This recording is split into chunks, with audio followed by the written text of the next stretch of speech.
No interior de São Paulo, onde o corte da cana moldava rotinas duras e silenciosas, um episódio rompeu a normalidade em 1980.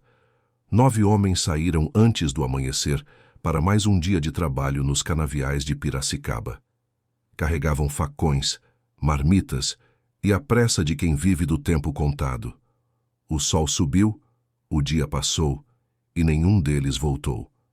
Não houve pedido de ajuda, não houve trilhas claras, não houve respostas. O que aconteceu naquela extensão de terra aparentemente comum permanece como um vazio incômodo, um mistério que atravessou décadas e nunca foi encerrado. Naquela semana, o clima em Piracicaba era de colheita intensa. Usinas pressionavam por produtividade e os cortadores aceitavam jornadas longas em troca de alguns trocados a mais. Os 9 homens faziam parte de um mesmo grupo, conhecidos entre si, acostumados à rotina pesada e repetitiva. Na madrugada do desaparecimento, foram vistos caminhando juntos em direção a uma área de plantio mais afastada, recém-aberta, onde o mato ainda misturava restos de vegetação nativa com fileiras de cana alta.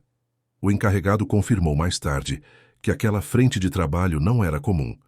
Tratava-se de um trecho pouco explorado, com acesso difícil e caminhos improvisados. Mesmo assim, não parecia haver nada de extraordinário. Os homens sabiam se orientar, conheciam o terreno e tinham experiência suficiente para evitar acidentes simples. Nada indicava que aquele dia seria diferente de tantos outros. Quando o turno terminou e o grupo não retornou, a ausência foi inicialmente atribuída a um atraso. Isso acontecia com frequência. O problema começou quando a noite caiu e nenhum sinal surgiu. Nem os homens, nem o som de passos, nem luzes ao longe. A preocupação se espalhou rapidamente entre colegas e familiares, que passaram a procurar por conta própria antes mesmo de qualquer ação oficial. As primeiras buscas foram desorganizadas e tensas. Trabalhadores entraram nos canaviais chamando pelos nomes, abrindo trilhas improvisadas com facões. Encontraram apenas marcas antigas de corte e o farfalhar constante das folhas secas ao vento. Nenhuma ferramenta abandonada, nenhuma marmita, nenhum indício claro de luta ou fuga. No dia seguinte, a polícia foi acionada. Viaturas percorreram estradas de terra, conversaram com moradores próximos e ouviram versões desencontradas. Alguns diziam ter visto o grupo seguir mais fundo do que o habitual. Outros afirmavam que aquela área sempre foi evitada, por razões que ninguém sabia explicar direito. Falava-se em terrenos instáveis, buracos ocultos e até em ruídos estranhos ouvidos ao entardecer. As buscas oficiais se estenderam por dias. Cães farejadores foram levados ao local, mas tiveram dificuldade em manter rastros contínuos. O cheiro parecia se perder em determinado ponto, como se o caminho tivesse sido interrompido de forma abrupta. Helicópteros sobrevoaram a região, revelando apenas um mar uniforme de cana, sem clareiras evidentes ou sinais de movimentação recente. As famílias aguardavam notícias com angústia crescente. 9 casas ficaram em silêncio ao mesmo tempo. Crianças perguntavam pelos pais. Esposas refaziam mentalmente os últimos diálogos, tentando encontrar algum sinal ignorado. Mas não havia brigas, ameaças ou planos de mudança. Tudo indicava que eles apenas saíram para trabalhar. Com o passar das semanas, o caso começou a perder espaço na imprensa local. Outras notícias surgiram, e o desaparecimento foi tratado como um episódio trágico, porém sem prioridade. As investigações esfriaram. Os canaviais continuaram a ser cortados fileira por fileira, como se o tempo quisesse apagar qualquer vestígio do que aconteceu ali. Ainda assim, para quem viveu aquele período, algo ficou diferente. Trabalhadores evitavam certas áreas. Alguns se recusavam a entrar sozinhos em trechos mais afastados. Comentários surgiam em voz baixa, principalmente ao final do expediente, quando o cansaço tornava o silêncio mais pesado. Falava-se de caminhos que confundiam, de horas que passavam rápido demais, de uma sensação constante de estar sendo observado. Nada disso entrou nos relatórios oficiais. O que ficou registrado foi apenas a ausência. 9 homens desapareceram nos canaviais de Piracicaba em 1980. sem corpos, sem culpados, sem explicações. E aquele dia, aparentemente comum, passou a marcar o início de um dos mistérios mais inquietantes da região. Após o encerramento das buscas iniciais, a área onde os 9 homens haviam sido vistos pela última vez voltou à rotina de trabalho, mas com mudanças sutis. Alguns cortadores se recusavam a entrar naquele trecho específico. Outros aceitavam, mas trabalhavam em silêncio, atentos a qualquer som fora do comum. O canavial, alto e fechado, parecia absorver ruídos, criando uma sensação constante de isolamento mesmo em grupo. Um trabalhador relatou que dias depois do desaparecimento, encontrou marcas estranhas no solo, como se algo pesado tivesse sido arrastado por poucos metros e depois simplesmente parado. Quando voltou com outras pessoas para mostrar o local, as marcas já não estavam mais lá. O chão havia sido revolvido pelo trabalho diário, apagando qualquer possibilidade de verificação. Outro detalhe começou a circular entre os moradores das redondezas. Na noite do desaparecimento, algumas pessoas afirmaram ter ouvido barulhos vindos da direção dos canaviais. Não eram gritos claros, nem pedidos de socorro. Eram sons abafados, difíceis de identificar, misturados ao vento que passava entre as folhas secas. Ninguém saiu para verificar. Naquela região, sons estranhos à noite não eram incomuns. A polícia chegou a considerar a hipótese de um acidente coletivo. Falava-se em buracos profundos escondidos pela vegetação, antigas valas ou áreas de solo instável, mas nenhuma escavação foi feita de forma ampla. O custo era alto e não havia um ponto exato para concentrar os esforços. A terra parecia uniforme demais para justificar um desaparecimento tão completo. Alguns investigadores levantaram a possibilidade de envolvimento criminoso. 9 homens juntos poderiam ter presenciado algo que não deveriam. Poderiam ter sido abordados, ameaçados, levados à força. Mas não houve testemunhas de veículos estranhos, nem registros de conflitos recentes na região. Além disso, nenhum pertence pessoal apareceu em estradas ou margens de rios próximos. Com o tempo, as versões começaram a se misturar. Cada pessoa acrescentava um detalhe, uma sensação, uma lembrança vaga. A história crescia em torno do vazio deixado pelos homens. Para alguns, o canavial passou a ser visto como um lugar que escondia mais do que aparentava. Um espaço onde a repetição do trabalho e a vastidão do terreno tornavam qualquer pessoa pequena demais para ser notada. As famílias pressionaram por respostas durante meses. Protocolaram pedidos, procuraram autoridades, falaram com jornalistas. Receberam sempre as mesmas respostas vagas. Falta de provas, investigações em andamento, nenhuma novidade concreta. Com o tempo, as visitas diminuíram. O caso foi arquivado sem conclusão. Anos depois, um ex-funcionário de uma das usinas comentou, em conversa informal, que havia áreas do plantio que nunca foram oficialmente mapeadas. Terrenos adquiridos às pressas, com registros incompletos, que antes pertenciam a antigas fazendas ou áreas de mata fechada. Ele sugeriu que os homens poderiam ter entrado em um desses pontos esquecidos. Nunca apresentou provas. Enquanto isso, Piracicaba crescia. Novas estradas, novos bairros, novas usinas. Os canaviais avançavam e recuavam conforme a economia. Mas o local do desaparecimento permanecia praticamente o mesmo. Um trecho de terra silencioso, onde 9 homens entraram para trabalhar e nunca mais foram vistos. O mistério não estava apenas no sumiço em si, mas na normalidade que o cercava. Não houve alarde nacional, não houve investigações profundas, não houve um desfecho dramático. Apenas o desaparecimento absoluto, engolido pelo cotidiano, como se aquelas vidas tivessem sido apagadas sem deixar rastro algum. Com o passar dos anos, o desaparecimento dos 9 cortadores deixou de ser comentado abertamente, mas nunca foi esquecido. Para quem continuou trabalhando nos canaviais, a memória do ocorrido se manifestava em pequenos gestos, olhares trocados ao passar por certos pontos, silêncios prolongados durante o trabalho. A sensação constante de que aquele campo, apesar de familiar, guardava algo errado. Alguns trabalhadores mais antigos afirmavam que, após 1980, Certos trechos do canavial pareciam deslocados. Caminhos que antes eram usados com frequência passaram a confundir até quem conhecia bem a região. Pessoas relatavam sair de um ponto e levar tempo demais para chegar a outro, mesmo seguindo rotas conhecidas. Outros diziam que o som do próprio facão parecia distante, como se o ambiente estivesse abafado de maneira incomum. Um ex-cortador contou que, certa vez, ao trabalhar sozinho em uma área próxima ao local do desaparecimento, teve a sensação clara de estar sendo observado. Não viu ninguém. Não ouviu passos, mas sentiu uma presença constante atrás de si. Abandonou o trabalho naquele dia e nunca mais aceitou cortar cana naquela região. Preferiu perder o emprego a voltar. Esses relatos nunca foram levados a sério, fora do círculo dos trabalhadores. Para as autoridades, tratava-se de medo coletivo, alimentado por uma tragédia mal resolvida.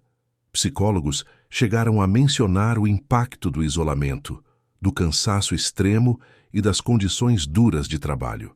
Explicações racionais que, ainda assim, não respondiam à pergunta principal: onde estavam os 9 homens? Em alguns momentos, surgiram boatos de que restos humanos teriam sido encontrados durante a expansão de áreas agrícolas. Ossadas, sem identificação, fragmentos antigos, enterrados profundamente. Nenhum desses achados foi oficialmente ligado ao caso. Registros eram vagos, incompletos ou simplesmente desapareciam dos arquivos. As famílias continuavam presas a um limbo. Sem confirmação de morte, não havia encerramento legal. Alguns parentes passaram anos aguardando qualquer notícia que permitisse ao menos um enterro simbólico. Outros se mudaram da região, incapazes de conviver diariamente com o lugar onde tudo terminou sem explicação. Um jornalista local tentou retomar o caso no fim da década de 1990. Entrevistou antigos policiais, trabalhadores rurais e moradores vizinhos. Descobriu que parte da documentação havia se perdido em mudanças administrativas, relatórios incompletos, mapas imprecisos, registros contraditórios. O desaparecimento parecia ter ocorrido em um intervalo de desorganização institucional, o que contribuiu para que nada fosse aprofundado. O que mais chamava a atenção era a ausência absoluta de vestígios materiais. Nenhum facão enferrujado, nenhuma peça de roupa presa entre as folhas, nenhum objeto pessoal encontrado com o passar dos anos. Em um ambiente constantemente revirado pelo trabalho agrícola, seria esperado que algo emergisse. Mas nada surgiu. Com o tempo, o caso dos 9 cortadores passou a ser citado como um aviso silencioso. Um exemplo extremo do que poderia acontecer em um território amplo demais, repetitivo demais, onde pessoas se tornam facilmente invisíveis.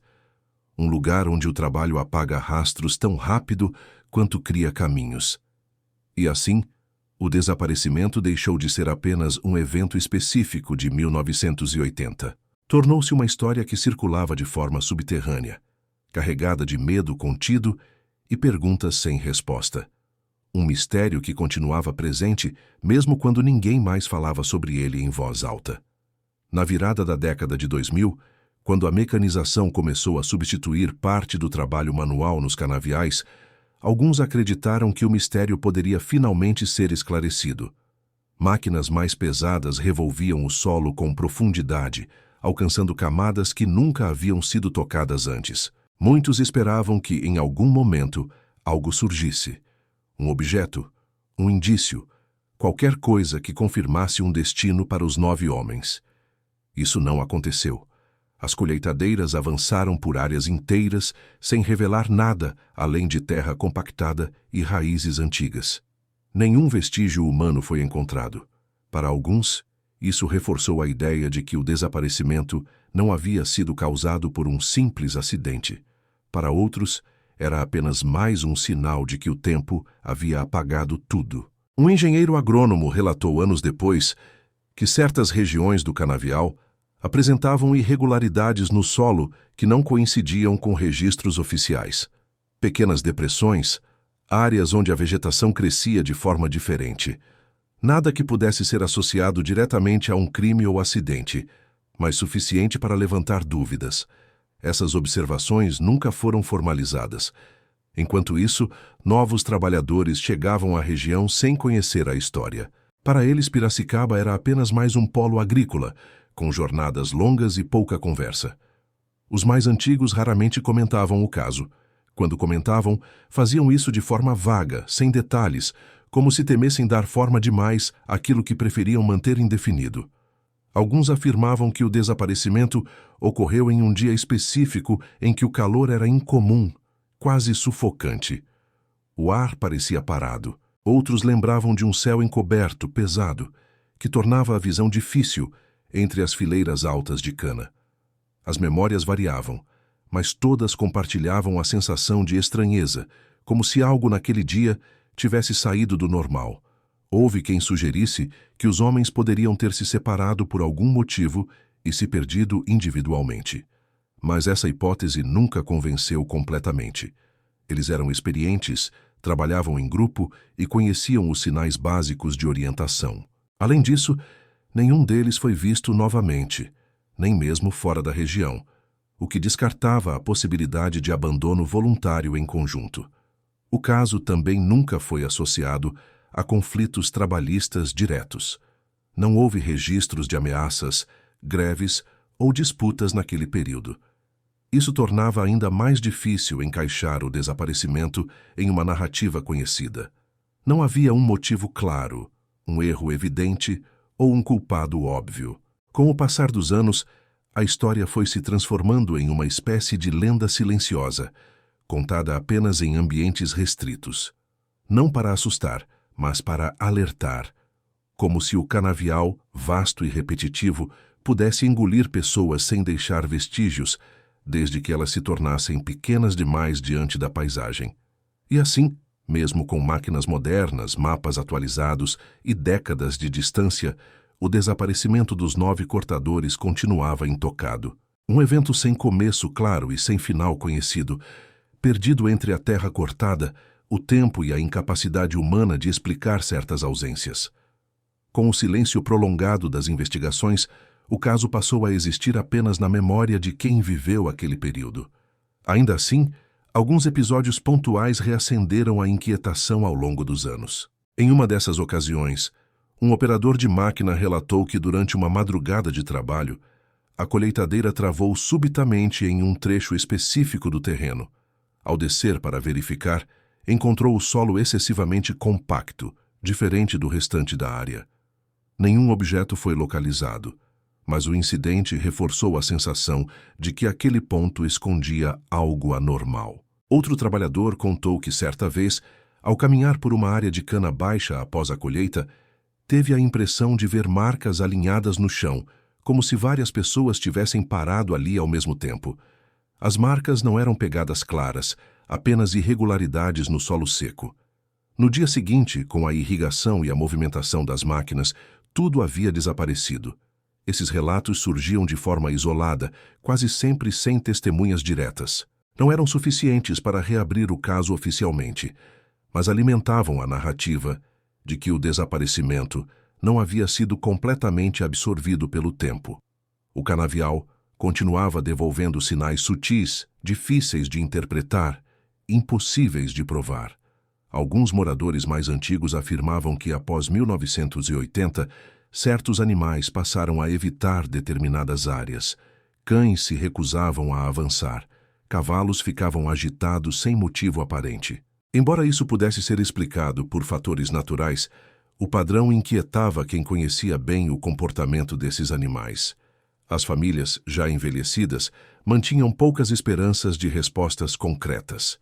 Algumas passaram a tratar o desaparecimento como uma ausência definitiva, ainda que sem confirmação oficial.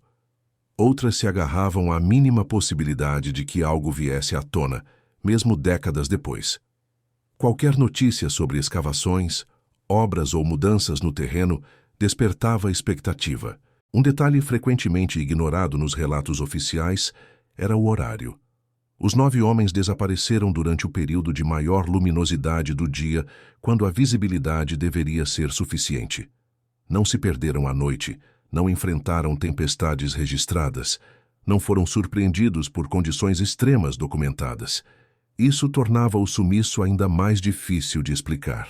Com o passar do tempo, o caso deixou de ser um evento isolado e passou a representar algo maior para quem trabalhava naquela região. A ideia de que, em meio à rotina repetitiva e exaustiva, pessoas podiam simplesmente desaparecer, sem testemunhas, sem rastros, sem explicações. O canavial seguia crescendo e sendo cortado, ciclo após ciclo. A terra era revolvida, nivelada, reaproveitada. Mas apesar de todo esse movimento constante, o destino dos 9 cortadores permanecia completamente desconhecido. Um mistério enterrado não sob a terra, mas na ausência total de respostas. O avanço das décadas trouxe mudanças profundas na região, mas nenhuma delas foi capaz de dissipar completamente a sombra daquele desaparecimento. Novas administrações assumiram as propriedades rurais, os métodos de cultivo foram modernizados e antigas áreas de corte deram lugar a outras culturas. Ainda assim, certos talhões permaneceram intocados não por decisão técnica, mas por uma resistência silenciosa dos próprios trabalhadores. Muitos se recusavam a entrar nesses pontos específicos, mesmo sem saber exatamente por quê. Um engenheiro agrônomo contratado no início dos anos 1990 relatou em um diário pessoal, encontrado anos depois por familiares, que havia algo de estranho nos mapas antigos da fazenda. Certas áreas apareciam repetidamente marcadas, riscadas, ou com anotações vagas como rever depois ou área sensível. Ao questionar funcionários mais antigos, recebia apenas respostas evasivas. Ninguém queria falar sobre 1980 de forma direta. Durante uma tentativa de drenagem de um trecho mais baixo do terreno, máquinas encontraram resistência incomum a poucos metros da superfície. O trabalho foi interrompido após a quebra de equipamentos e, oficialmente, o motivo registrado foi solo inadequado. Nenhuma escavação manual foi realizada. O local foi novamente coberto e deixado de lado, como se houvesse um acordo tácito para não aprofundar demais. Enquanto isso, as histórias continuavam a circular entre os trabalhadores. Alguns diziam ouvir, ao entardecer, sons metálicos que lembravam facões se chocando contra pedras. Outros falavam de vozes abafadas, difíceis de distinguir, que pareciam vir do meio da plantação quando o vento soprava contra. Sempre relatos imprecisos, sempre impossíveis de confirmar.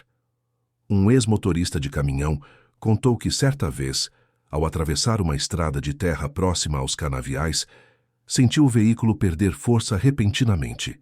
Ao desligar o motor, o silêncio ao redor parecia pesado demais, como se o ar estivesse comprimido. Ele permaneceu parado por alguns minutos, sem conseguir explicar o medo que sentia, até que o caminhão voltou a funcionar normalmente. Nunca mais passou por aquele caminho. Esses episódios jamais chegaram aos registros oficiais. Permaneceram restritos à oralidade, transmitidos em conversas baixas, quase sempre acompanhadas de um pedido para que o assunto não fosse levado adiante. Falar demais sobre o caso ainda causava desconforto, como se tocar no passado pudesse provocar algo indesejado.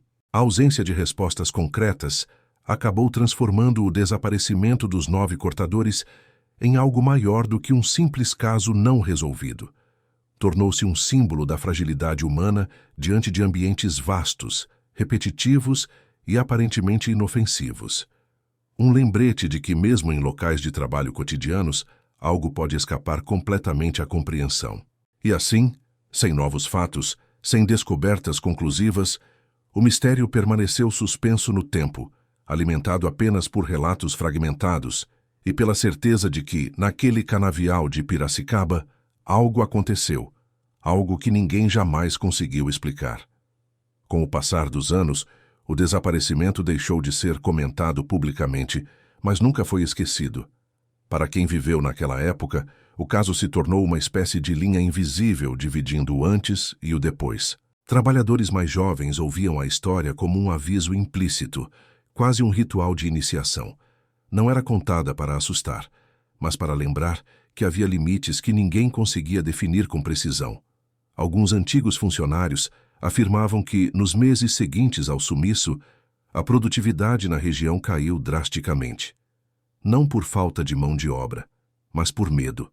Homens experientes pediam transferência, outros simplesmente abandonavam o serviço sem dar explicações. A administração atribuía as saídas a motivos pessoais, mas internamente sabia que havia algo diferente no comportamento coletivo. O canavial, antes visto apenas como local de trabalho, passara a ser encarado como um espaço imprevisível. Um detalhe curioso surgiu em registros internos anos depois. O talhão onde os 9 homens foram vistos pela última vez foi rebatizado. O nome original deixou de ser usado em mapas e documentos operacionais. Oficialmente, tratava-se apenas de uma reorganização administrativa. Mas antigos supervisores sabiam que a mudança tinha outro propósito: apagar referências diretas ao ocorrido. Mesmo assim, algumas marcas resistiam. Em certas épocas do ano, quando a cana ainda estava baixa, era possível notar áreas onde o crescimento parecia irregular, como se o solo reagisse de forma diferente. Técnicos sugeriam explicações comuns, como variações de nutrientes ou umidade. Mas para quem conhecia a história, aquilo soava como mais um eco silencioso do passado. Familiares dos desaparecidos tentaram, ao longo dos anos, retomar o caso.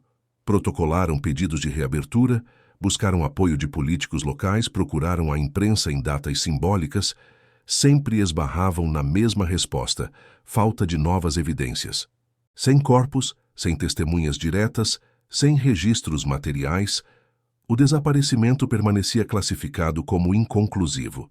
O mais doloroso para essas famílias não era apenas a ausência, mas a impossibilidade de encerrar o luto. Não havia velório, não havia sepultura, não havia um ponto final.